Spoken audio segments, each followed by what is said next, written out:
Olá pessoal, sejam todos bem-vindos. Essa aqui é a nossa aula de número 10. Ficamos aí um longo tempo aí sem aula, eu peço desculpas.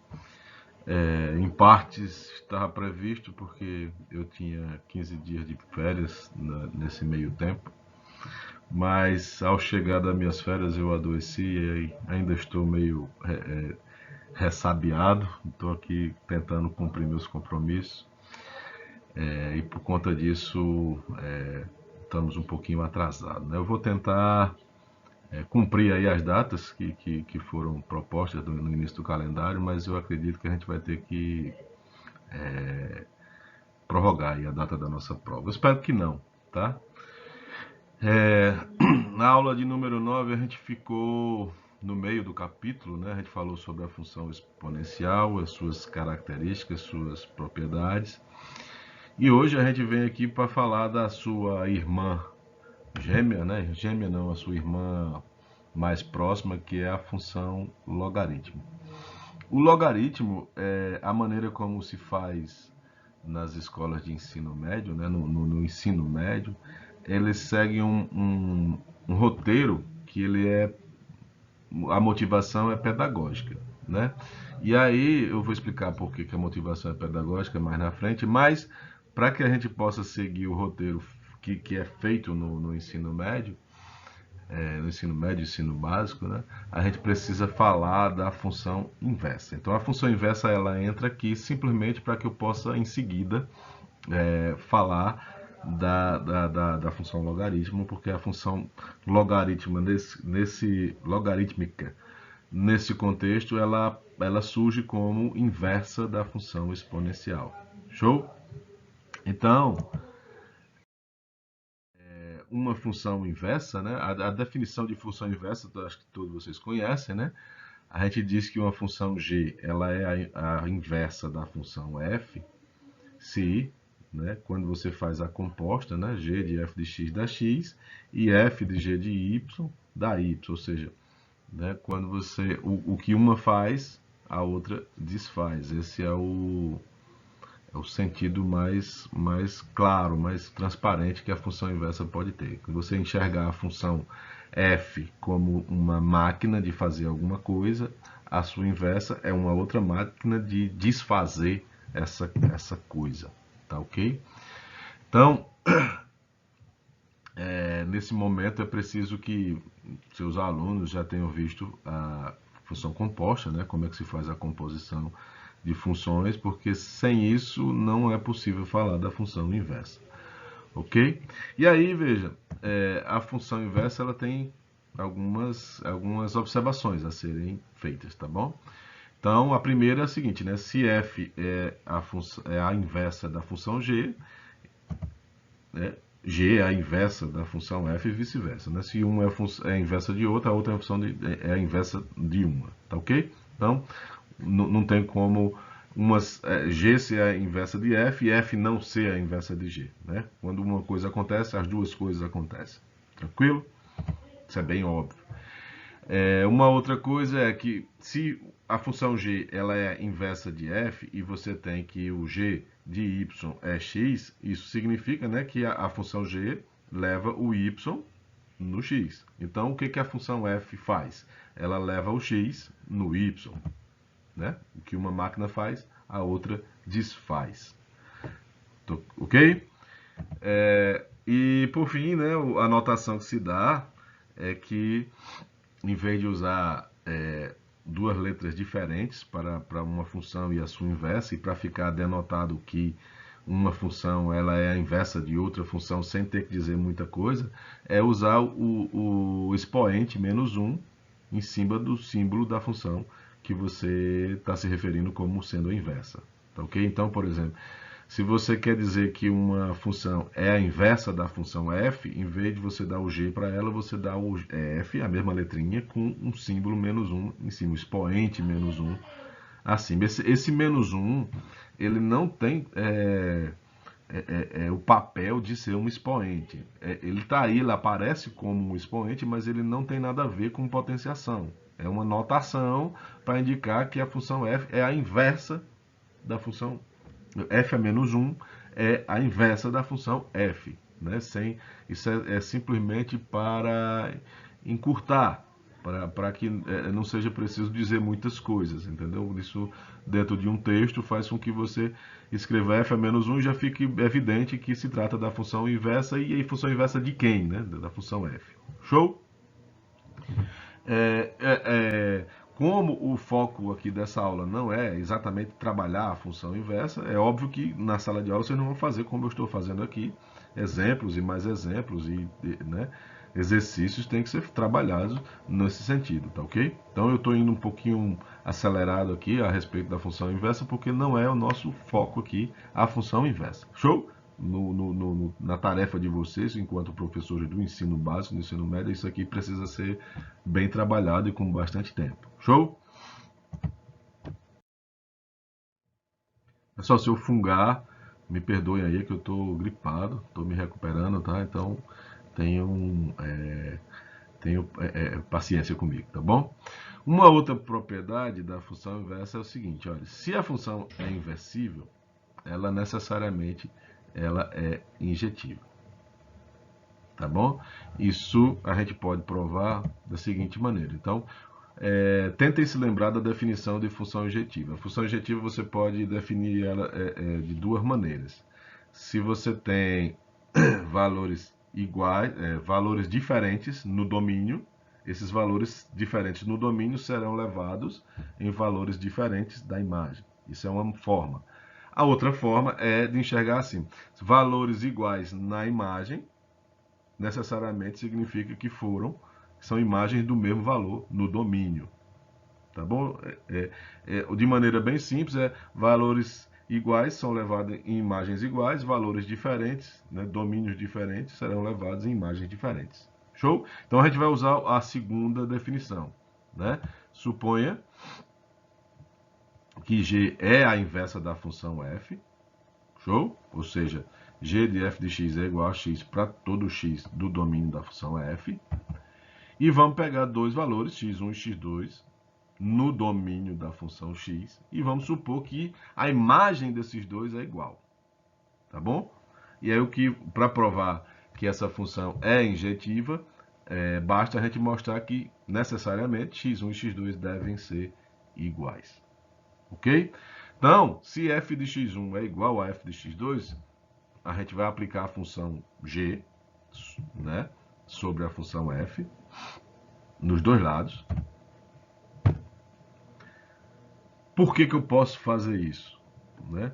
Porque o f, ele pega valores da função, valores do domínio x e leva, né, em valores do conjunto y. E o conjunto y é o domínio da função g.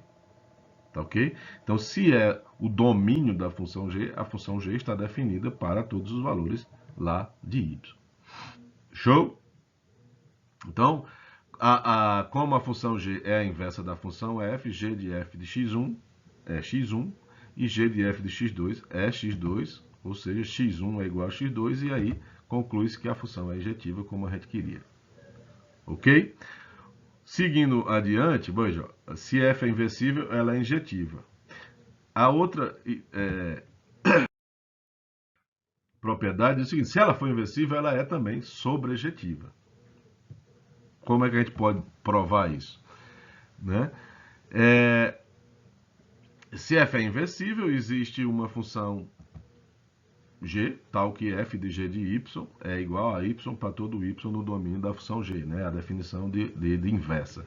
E, pessoal, eu não chamei a atenção para a palavra inversível, né? Dizer que a função é inversível é dizer que ela tem uma inversa, tá bom? Por favor, entendam isso. Tá bom? Então, suponha que se a função f é inversível, existe uma função g que é a sua inversa, né? E por definição de inversa, f de g de y é igual a y para qualquer y do conjunto y maiúsculo. Tá ok? O que nós vamos fazer? Pega um y qualquer, tá? Do domínio da função g. Lembre-se que se y é o domínio da função g, necessariamente ele é o contradomínio da função f. Para eu provar que f é sobrejetiva, basta eu mostrar que qualquer elemento do contradomínio da função f, ou seja, qualquer elemento do conjunto y, vai ser atingido, vai ser alcançado pela função f. Então, veja, meu objetivo é, eu vou pegar um y qualquer do conjunto y e vou mostrar que existe um x lá no conjunto x maiúsculo, tal que a imagem desse x me dá o y. Como eu estou fazendo isso para um y qualquer, significa que o conjunto y todinho ele é alcançado, ele é coberto. Tá bom? Então, veja, suponha que y, né, está lá no conjunto y grande. Então, você vai pegar o x, que é a imagem desse y, pela função g. Por que esse x existe? Né? Porque a função g possui domínio y e está definida para todos os elementos do conjunto y. Tá bom? Y é o domínio da função g. Então, você calcula o g de y e chama esse cara de x. Necessariamente, esse x mora lá no conjunto x maiúsculo. Show? E aí, o que você vai fazer? Eu vou dizer o seguinte, olha, calcula f de x. Por que eu posso calcular f de x? Porque x mora no conjunto x maiúsculo, que é o domínio da função f. Tá bom? Então, f de x vai ser igual a f de g de y, porque o x é o g de y. E como f e g são inversas uma da outra, significa que f de x é y.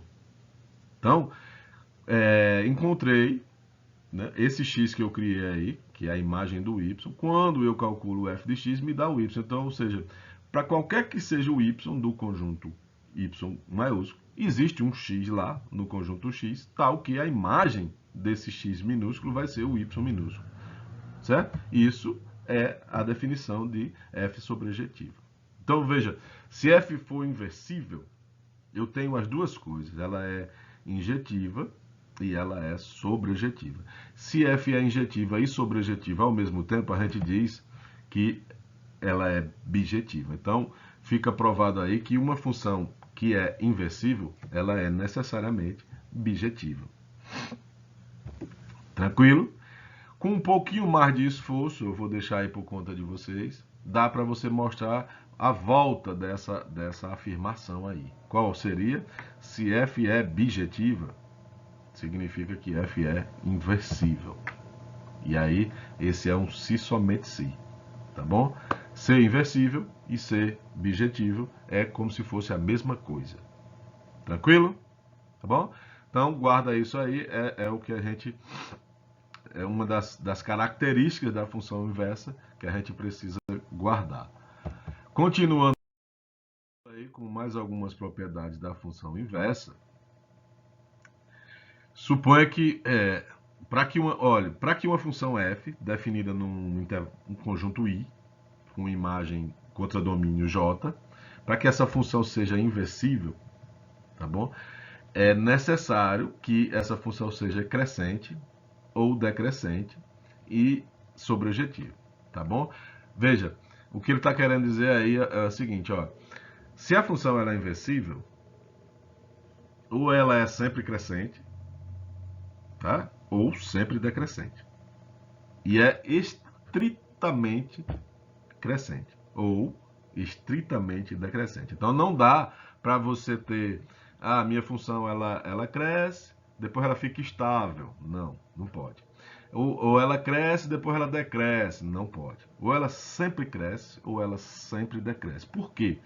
Veja, se a sua função ela cresce e depois decresce, fura a injetividade. Por que fura a injetividade? Você vai ter dois pontos da imagem igual, com valores de x diferentes. Então, como a gente disse, se é inversível, tem que ser injetiva. Tá bom? Então, significa que quando a função f ela é inversível, ou a sua função sempre cresce, ou ela sempre decresce. Tá bom? Essa é uma maneira prática de você avaliar o seguinte, olha, eu quero inverter uma função, desenho um gráfico. Nesse trecho ela sobe, nesse trecho ela desce, não é inversível. Tá? Você pode inverter no intervalo onde ela cresce, tá? Ou no intervalo onde ela decresce. Aí pode inverter, tá bom? Isso é o que vocês vão perceber quando a gente for lidar com funções inversas das trigonométricas, lá na próxima aula. Tá? E a outra coisa, assim, tem que ser sobrejetiva, porque a gente acabou de ver, né, que se ela é inversível, ela é injetiva. A injetividade implica sempre crescente ou sempre decrescente. E a sobrejetividade tá aí, é mais uma repetição do que a gente já sabia. Show? Uma coisa interessante é que a inversa de uma função crescente, ela é crescente também, tá? Aí eu vou deixar a cargo de vocês. Desenhe o gráfico e depois você é só olhar quando você pega uma função, você olha o y como dependente de x. Então, se o x cresce, o y cresce. Aí, quando você pega a inversa, né, o x fica dependente de y, aí você vai ver que se o y cresce, o x cresce também. Tá ok? E se ela é decrescente, a sua inversa é decrescente também. Isso é interessante. Tá bom? Por que eu estou colocando essas propriedades? A gente vai pegar a nossa função exponencial, que a gente conhece, e a partir do que a gente sabe a respeito da função exponencial, a gente vai intuir, a gente vai deduzir o que vai acontecer com a sua função inversa, que a gente não conhece ainda. Tá bom? Então, a gente sabe que a função exponencial ela é crescente quando a base for maior que 1, né? Logo, a sua inversa, quando a base for maior que 1, necessariamente vai ter que ser crescente também. Ela é decrescente quando a base for entre 0 e 1. Logo, a sua inversa vai ter que ser decrescente também. Tá bom?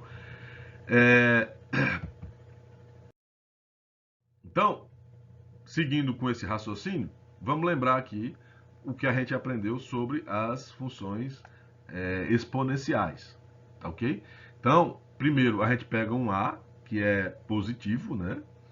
Diferente de 1, e define a função exponencial, tomando esse a como sendo a base da nossa função. O domínio dessa função é o conjunto dos números reais, ou seja, eu posso tomar qualquer x como domínio, só que a minha imagem é sempre um número real positivo. Né? A função f, que a gente está chamando de função exponencial, ela é igual a elevado a x. Tá? E aí a gente viu um monte de propriedades, né? E aí eu vou destacar somente a propriedade 3i, que dizia o seguinte, olha, se o a for maior que 1, a elevado a x é menor que a elevado a y. Isso significa dizer que a função é crescente, tá aí o gráfico para você conferir. Show? Se o a estiver entre 0 e 1, o a elevado a x é maior que o a elevado a y, né? Isso supondo sempre que o x seja menor que o y. A elevado a x é maior do que a elevado a y, isso significa que a função ela é decrescente. Tá o gráfico aí. Então, quem define para a gente se a função é crescente ou decrescente é o a, é a base. Show? E a gente deduziu mais outras propriedades, e aí eu vou pegar só mais uma, que ficou entre a caracterização da função exponencial, dizia o seguinte, olha, se o f de x mais y for igual a f de x vezes f de y, isso válido para qualquer x e y no domínio, significa que você tem em mãos uma função exponencial. Tá bom? E aí a gente vai ver que a nossa função, que a gente quer pensar nela aqui agora, ela vai ter essa propriedade aí de forma invertida. Show? Aí vocês pensem aí como seria o inverso disso aí. E o que está sendo dito aí é que, sim, a função exponencial, ela leva a soma, né, em produtos. Tá bom? O inverso seria algo relacionado a somas e produtos também. Ok? Então, veja só. A inversa da função exponencial vai ser uma função que a gente vai chamar... Veja, quando ela não nasceu dessa forma, tá bom? Daqui a pouco eu falo sobre isso. Deixa eu falar agora, né? Nós estamos colocando aqui porque é a maneira didática e fica muito simplificado tudo que vai ser dito a respeito da função logarítmica se a gente entende ela como sendo a inversa da função exponencial. Só que na cronologia dos acontecimentos, na história da matemática, o logaritmo ele nasce primeiro. A função exponencial vem depois.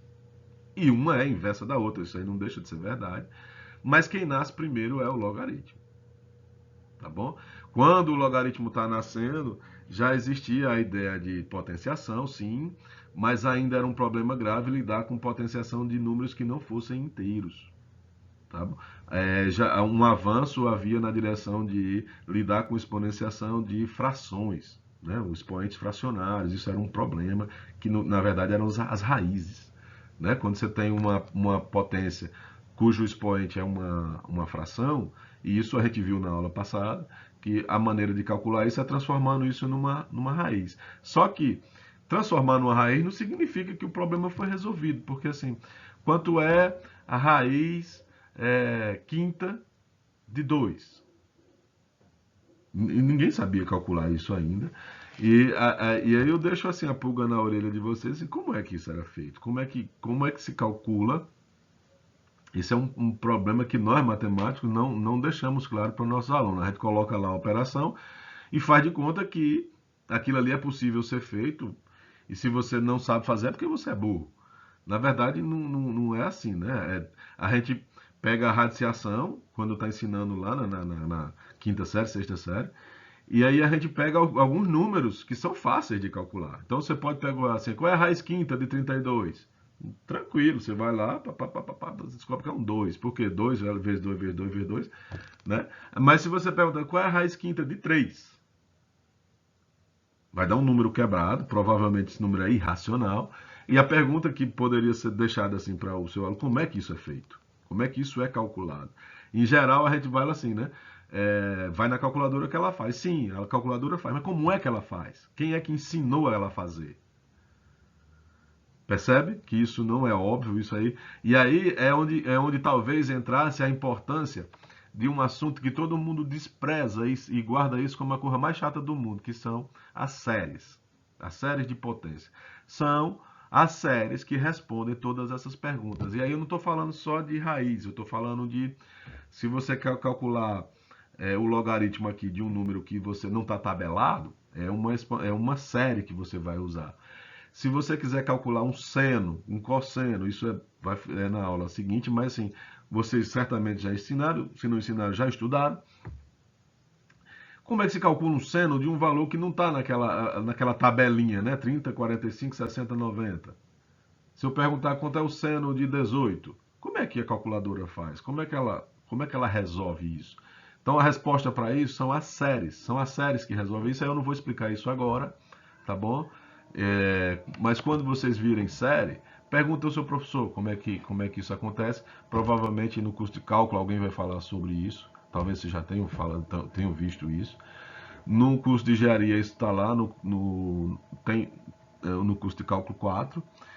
Né? Num curso de matemática existe uma disciplina chamada séries, né? Séries e sequências, e a importância delas é tremenda. Né? Ela mora aí, né? São elas que resolvem contas que a gente diz assim, é a calculadora que resolve. Como é que a calculadora faz isso? Ela tem uma série lá embutida para resolver essas contas aí. Show? Voltando aqui, né? Vamos colocar o logaritmo na sequência que se faz aqui no ensino médio. Tá bom? No ensino médio, no ensino básico. Então, ele nasce aqui, é puramente intencional, não é por acaso. É intencional sim, é de propósito. A função inversa da função exponencial, vamos chamar de log, né? Poderia chamar de g, né? Mas como a gente sabe que isso é o logaritmo, chama-se de logaritmo. Tá bom?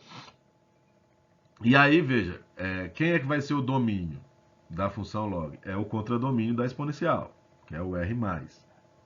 Quem é que vai ser o contradomínio? É o domínio da função exponencial, que é o R. E aí você vai dizer, olha, para um x pertencente ao R positivo, a imagem desse x é o logaritmo de x. Tá? E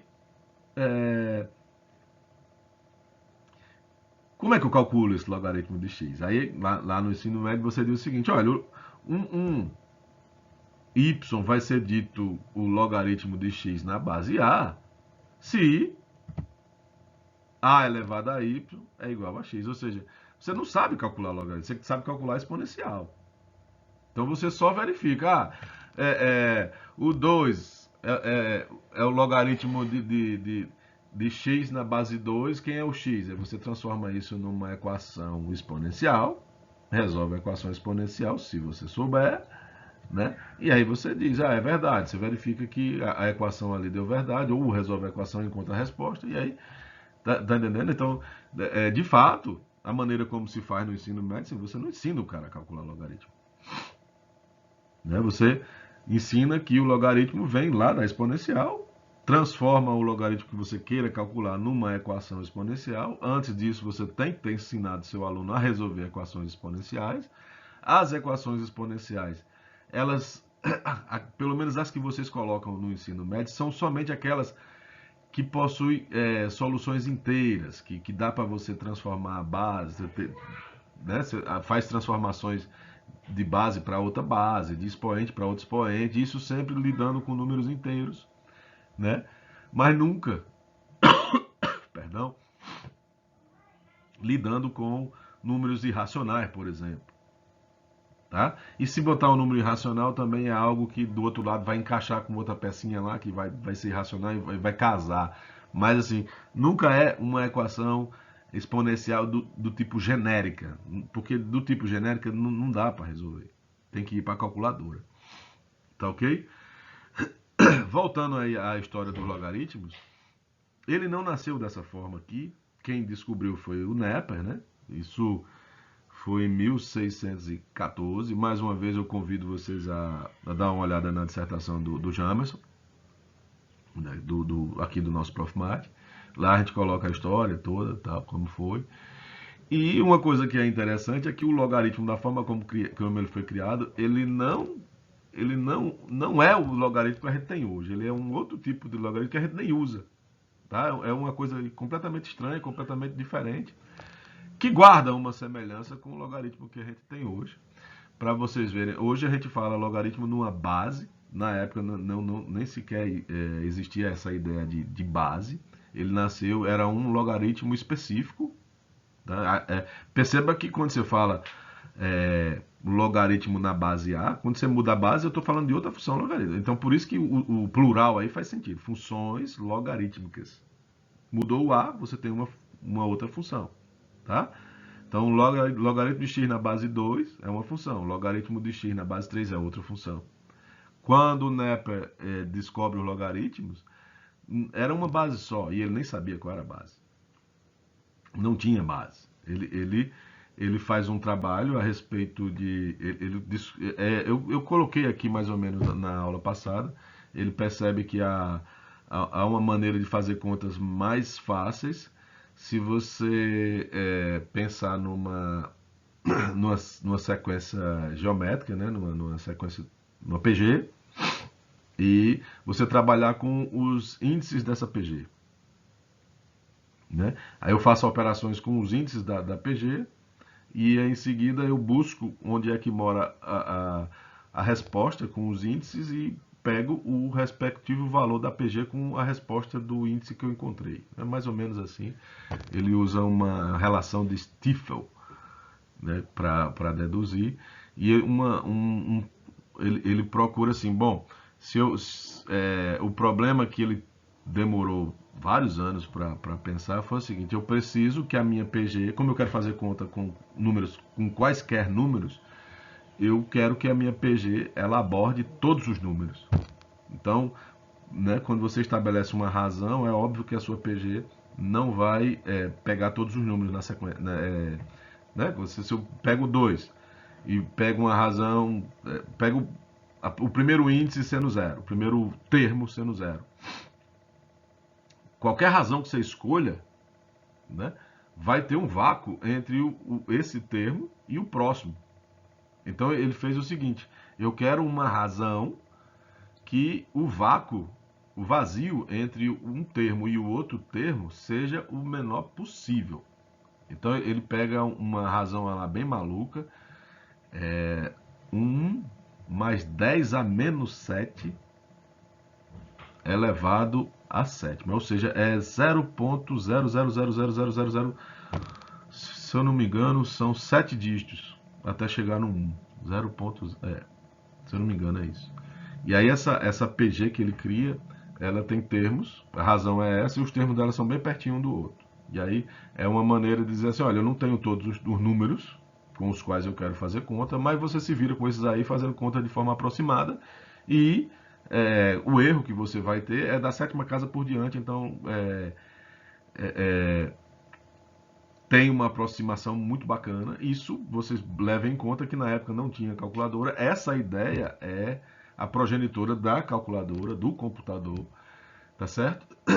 E aí, com o passar do tempo, veio um cara que ficou maravilhado, o nome dele chama Briggs, com a ideia de NEP, propõe umas ideias, aí nasce o logaritmo na base 10, que é o Briggs que ajuda o NEP a pensar na base 10. Nasce o logaritmo de base 10. E aí é só sucesso, né? O logaritmo se desenvolve, ele vira uma febre por conta dessa facilidade de cálculos, né? E temos aí o logaritmo, tá bom? Mas assim, ele não nasce dessa forma, não é como a gente está pensando, nasce de outro jeito. Vale a pena. E assim, coloca isso para os seus alunos, é bacana, tá bom? Então, veja, nasce aí o logaritmo dessa forma aí, né? Ele nasce de forma invertida. Não sabemos calcular o logaritmo. Para calcular, nós temos que transformar numa equação exponencial, resolver a equação exponencial se soubermos, se for resolvível, e aí encontrar a resposta. Show?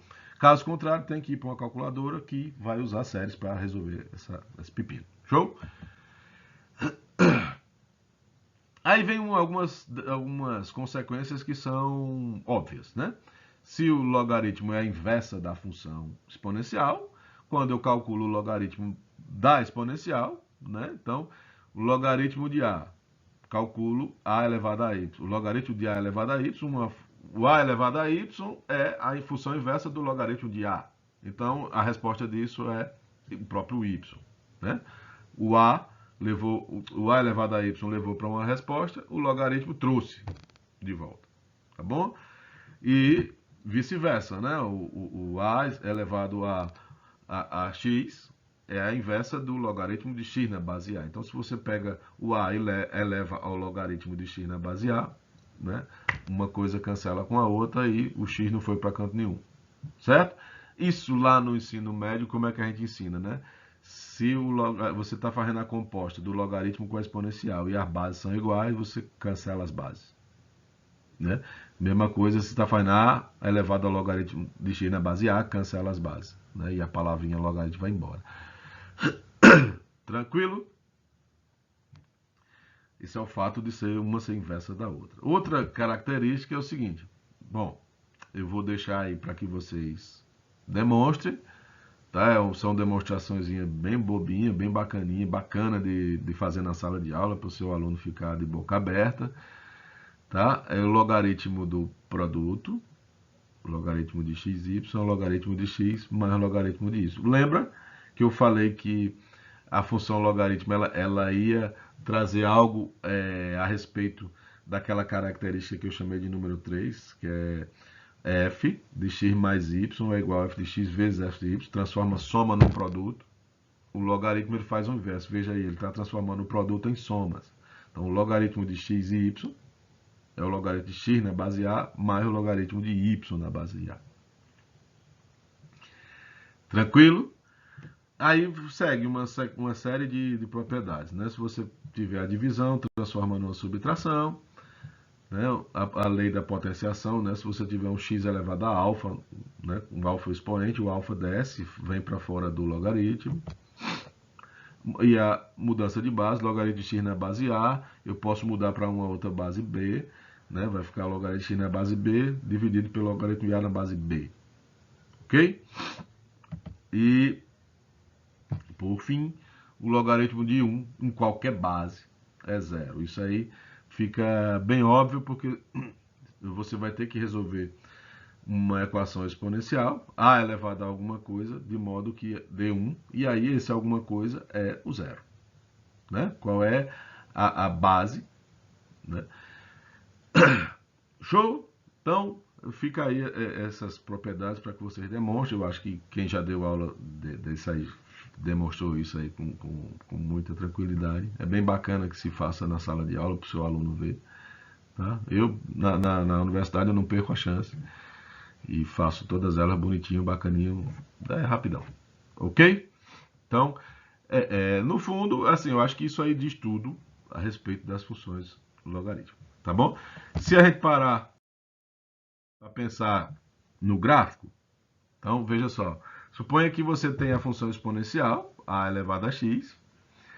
Aí você sabe que essa função é crescente, ok? Logo, a sua inversa vai ter que ser crescente também, tá bom? O que é domínio para essa função é contradomínio da outra, da inversa, e o que é contradomínio passa a ser domínio da inversa. Então, quando você faz a contazinha aí, calcula, né, a função inversa, que seria o logaritmo de x na base a, é uma função crescente. E aí eu quero que vocês percebam o seguinte, a função inversa, ela faz uma espécie de simetria com a função, né, com a sua inversa, em torno da reta y igual a x. Isso não é uma característica do logaritmo, não, tá bom? É qualquer inversa. Qualquer uma inversa que você, né, descubra, vai ter essa característica de ser simétrica em relação à reta y igual a x.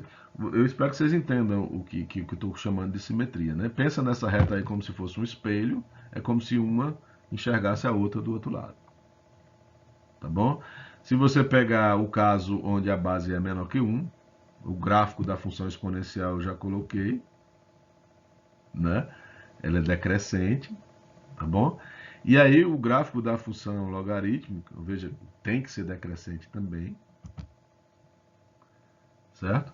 E perceba novamente que há uma simetria em torno da reta y igual a x. É como se uma fosse o rebatimento da outra em relação à reta y igual a x. Isso vale sempre que uma função é inversa da outra. Essa simetria em relação à reta y igual a x é sempre verdade. Tranquilo? Acredito que tenha dito tudo a respeito do logaritmo. É óbvio que vocês não vão fazer dessa forma, assim, aqui a gente é um caso um pouco acelerado, né? Na sala de aula vocês têm que fazer um pouquinho mais devagar, explorando com exercícios e exemplos, tá bom? Para não dizer que não falei das flores, né? Sempre que você tiver uma função e ela tiver, veja, domínio R com imagem R positivo e ela for monótona injetiva, o que isso quer dizer, monótona injetiva? Monótona injetiva, ou ela é sempre crescente, ou ela é sempre decrescente. Tá bom? Injetiva. Tá? E for válido essa característica aí, né? Ela leva produtos, né? A imagem do produto é a soma das imagens. Certo? F de xy igual a f de x mais f de y. Isso válido para qualquer x e y lá no domínio, né, no R. Então, o que você vai ter é isso aí caracteriza uma função logarítmica. Ou seja, se vale isso, o que você tem na mão é uma função logarítmica. Show? Eu acho que eu li errado aqui. O domínio é R positivo, a imagem é R. Tá bom? Beleza? E aí, uma coisa que é bacana se falar, assim, já falamos tudo sobre os logaritmos. E aí eu vou pegar um tempinho aqui para a gente falar sobre os logaritmos naturais. Tá bom? Isso só para vocês verem algumas coisas que são interessantes. Na sala de aula para ensino médio, talvez não seja necessário vocês colocarem isso, porque o foco é sempre o logaritmo da base 10. Né? O logaritmo natural, ele é usado na universidade, né? E, em geral a gente trabalha só com ele. E aí eu achei bacana, o livro faz isso também, só que o livro faz de uma forma diferente, eu tentei aqui fazer de uma forma modesta à parte, eu acho mais interessante, tá bom? Então veja só, o Elon coloca aí uma transformação, não sei do que, não sei das quantas, e diz que, né, empurra isso de goela abaixo para vocês aceitarem. Na verdade, teve um cara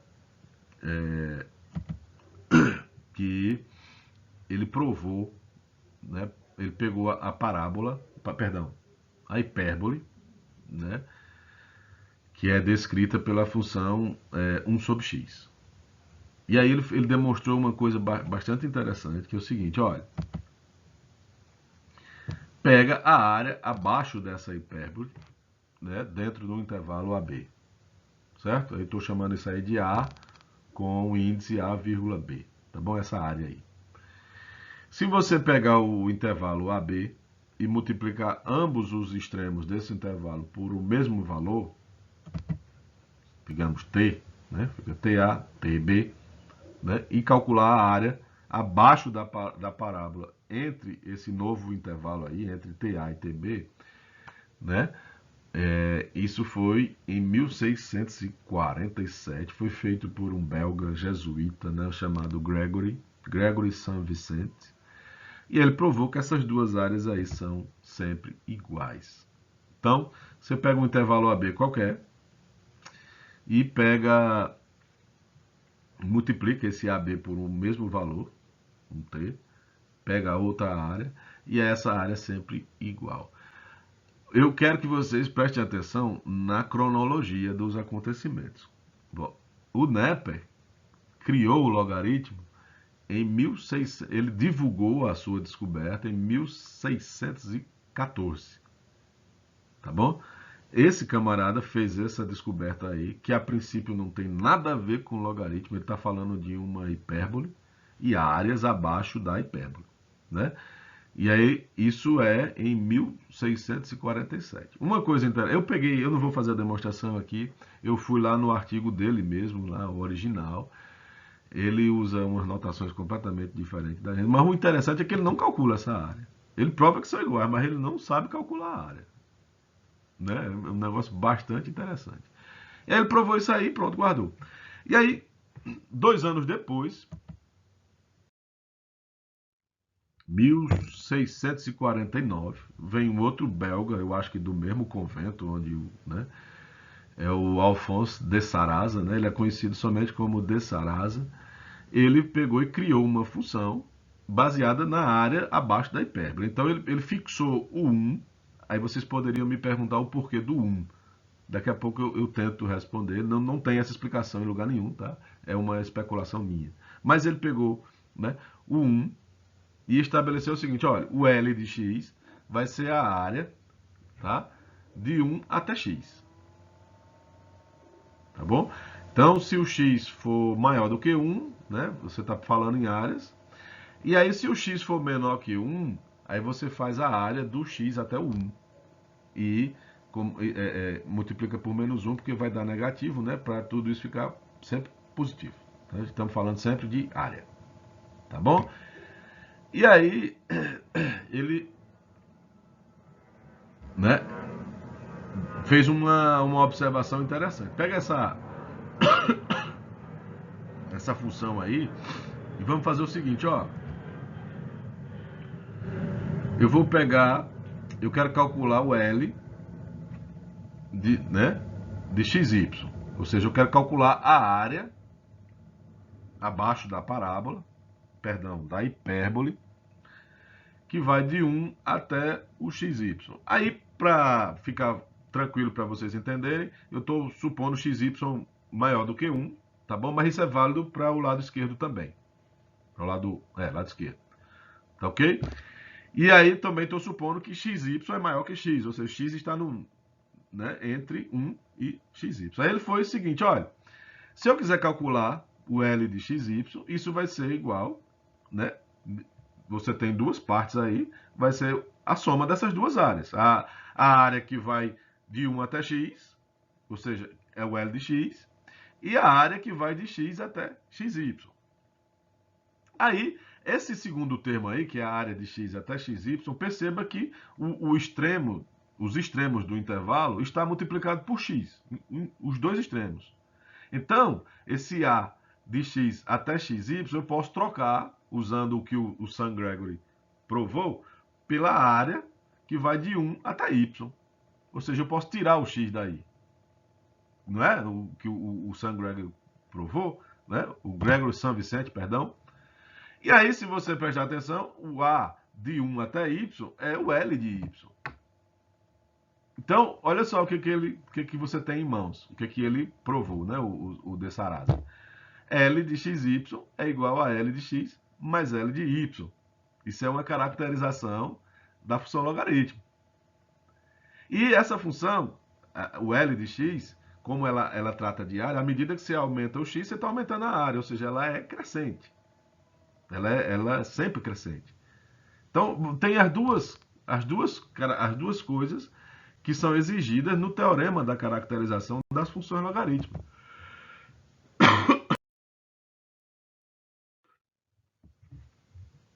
Né?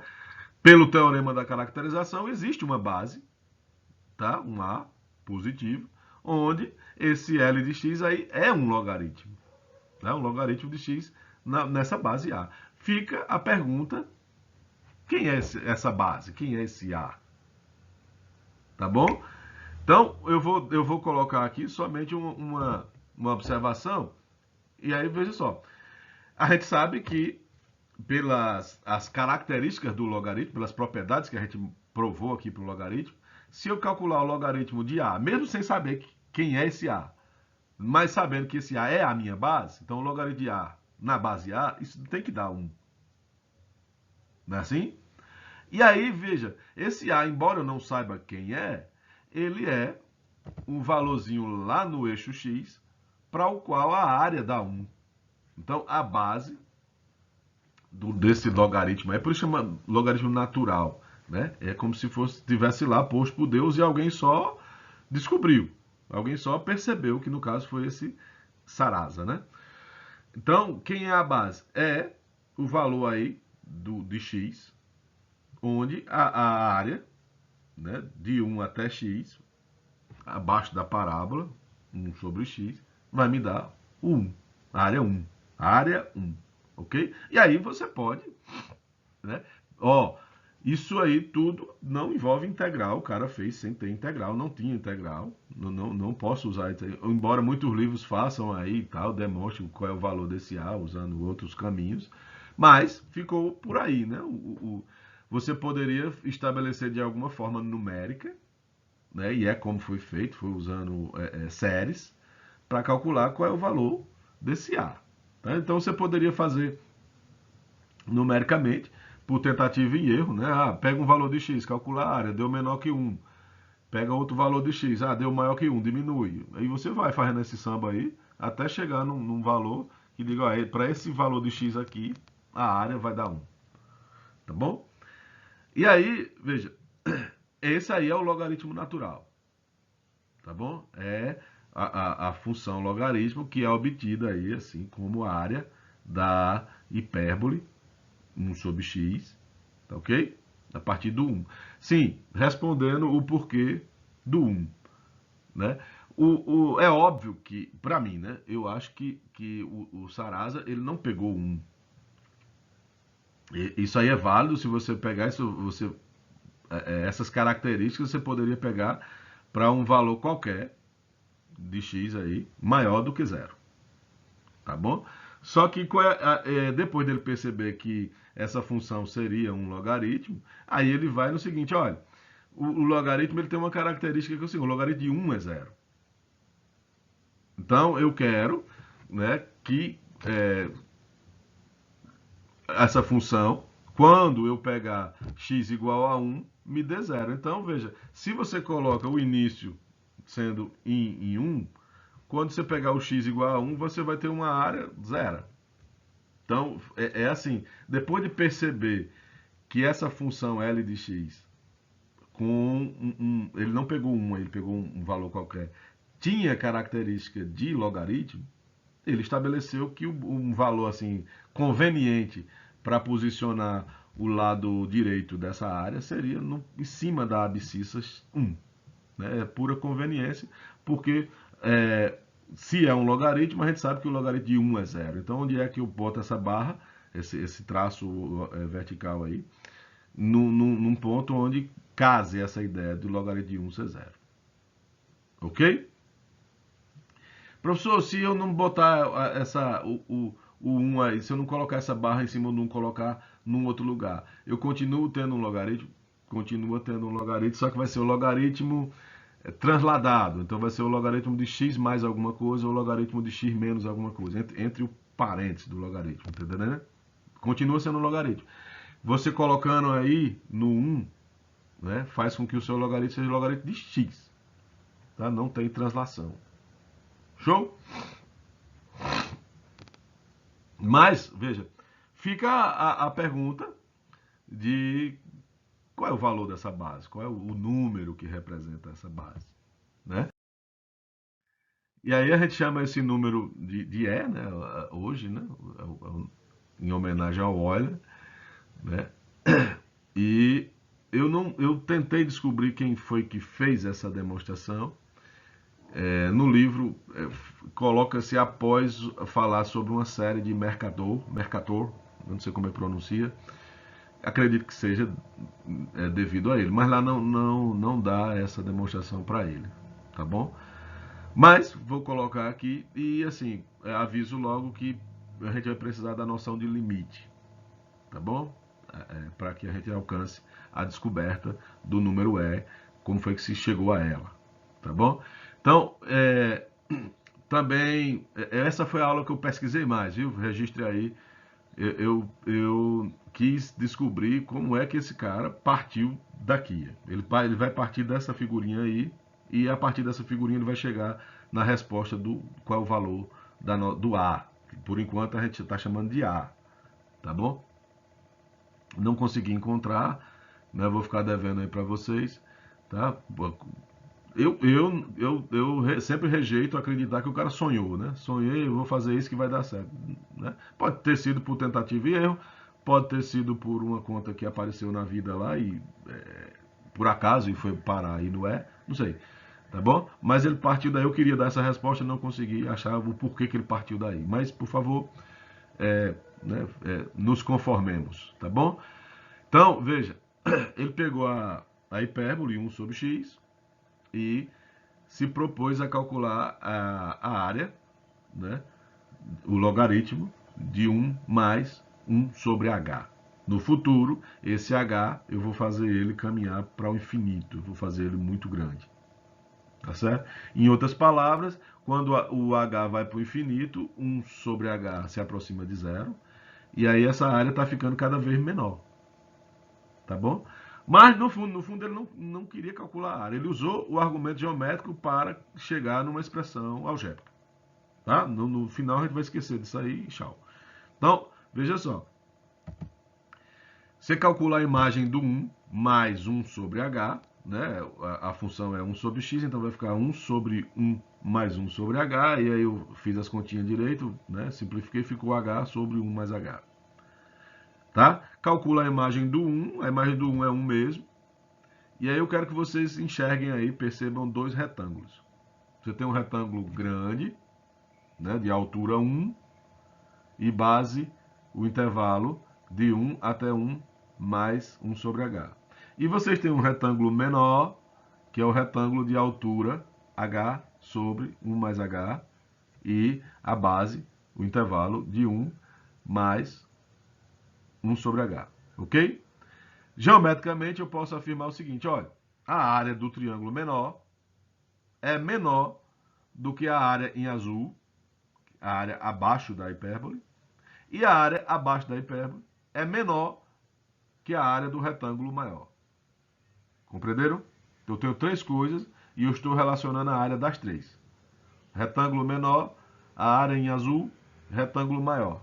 Então, a área do retângulo menor, a base, vai ser 1 sobre h, né, que é o extremo maior, menos o extremo menor, né, vai ficar 1 mais h menos 1, vezes a altura, que é h sobre 1 mais h. Confere aí, tá bom? Isso é menor do que a área que está abaixo da parábola. Essa área abaixo da parábola a gente já viu que é o logaritmo na base A, né, de 1 mais 1 sobre h. Né? E essa área é menor que a área do retângulo grandão. O retângulo grandão tem base 1 sobre h e a altura 1. Confere? E aí você vai fazer o seguinte, olha, no lado direito dá para você simplificar um h com um h, certo? Ficamos aí com essa expressão. Veja, o nosso objetivo aqui é descobrir o A, descobrir o valor de A. Não tenho interesse de calcular a área, não. Percebe? Isso é só para... o argumento geométrico me permite alcançar essa expressão algébrica. Tudo bem? O que eu vou fazer agora? Eu vou multiplicar por H todos os termos dessa desigualdade. Né? Minha intenção é que o lado esquerdo se transforme no 1, simplesmente para ficar mais fácil, ficar mais simples. Veja que aparece um H aí, fica H sobre 1 mais H. No termo do meio, o logaritmo agora está multiplicado por H. E o termo à direita, né, ficou 1, como era o objetivo. Tá bom? Eu vou usar a propriedade da potência para o logaritmo. E esse H eu vou transformar ele num expoente. E agora eu vou fazer o seguinte. Eu vou usar a exponenciação na base A, de propósito, para que esse logaritmo desapareça daí. Então eu vou elevar, né, vou fazer A elevado a cada um desses termos. Né? Vou usar o fato de que se a minha função ela é crescente, né? Então a exponencial é crescente também. Show? Então, eu posso fazer a exponencial de cada um desses termos e a relação de desigualdade continua na mesma direção. Ou seja, A elevado ao primeiro termo é menor ou igual que A elevado ao termo do meio, que é menor ou igual que A elevado ao termo da direita. Ok? Aí, veja, eu fiz isso com a intenção que o termo do meio, né, vai cancelar aí, vai desaparecer tanto o A, que está como base, como o logaritmo. Show? Isso vai ficar assim. Ó. Eu modifiquei a escrita do expoente aí do termo à direita, à esquerda, para que o nosso limite agora fique mais fácil de enxergar o resultado. O termo do meio, usei que a exponencial e o logaritmo são inversos um do outro, então cancelou todo mundo, ficou só o 1 mais 1 sobre h elevado a h. Tá ok? Do lado direito ficou o A. E agora, veja, vamos passar o limite.